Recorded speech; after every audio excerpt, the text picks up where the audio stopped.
Siamo costretti a lanciare noi una raccolta fondi perché le istituzioni non ci hanno dato una mano e perché l'azienda non ha deciso di supportare le spese legali a fronte di una vicenda che è avvenuta durante l'orario di lavoro. Un piccolo presidio con tanto di volantinaggio per chiedere supporto al capotreno protagonista, suo malgrado, di una vicenda giudiziaria che lo attanaglia da ormai oltre un decennio.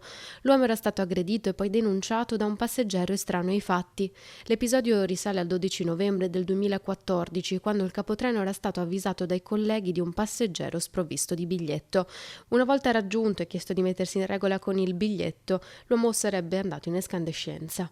L'episodio era degenerato dunque in un alterco. Siamo qua a lanciare una raccolta fondi in suo sostegno perché dovrà